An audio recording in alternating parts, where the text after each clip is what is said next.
ये देखो, ये दोनों मेरे पाम है। अगर इन दोनों पाम के बीच में अगर मैंने कोई एक मिरर रख दिया, प्लेस कर दिया, तो क्या होगा? ये इसका मिरर इमेज होगा और ये इसका मिरर इमेज होगा।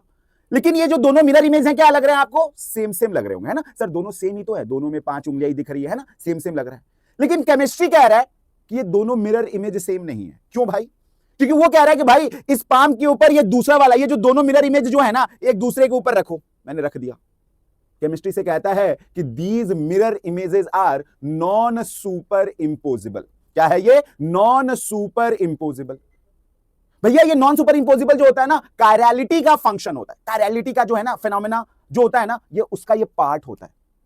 और जो कंपाउंड्स कायरल होते हैं वो इनैंशियोमर्स कहलाते हैं। और इनैंशियोमर्स हमारे दो तरह के होते हैं, डी एंड एल। कहोगे सर इतना क्यों बता रहे हो? भैया मैं तुम्हें अभी इंपॉर्टेंस बताता हूं केमिस्ट्री का। इसमें एक ना थैलोडिमाइड नाम का एक ड्रग है, वो ना एंटी कैंसरस ड्रग है, वो ना बोन मैरो में काम आता है। डी वाला फॉर्म जो है ना वो कैंसर को ठीक कर देगा, लेकिन अगर एल वाला ले लिया ना आपने, भैया खत्म, कहानी खत्म। वो एज अ पॉइजन एक्ट करता है। तो समझ में आ रहा है डी हमारे लिए कितना हेल्पफुल है और एल हमारे लिए कितना जानलेवा है। ये है केमिस्ट्री का जो रहस्य, जो कहते हैं ना, जो इंटरेस्टिंग फैक्ट्स, वो ये कहलाता है। तो फटाफट मुझे ये बताओ कि ये जो ग्लूकोज भी जो होता है ना, दो तरह के होते हैं, एक होता है डी और एक होता है एल। इनमें से डी और एल कौन सा है वो ढूंढो, और हमारे लिए बेस्ट ग्लूकोज कौन सा है। तो फटाफट कमेंट बॉक्स में बताओ। ऐसे ही अमेजिंग और इंटरेस्टिंग वीडियोस के लिए मेट जेएक्स को like, share and subscribe. Thank you.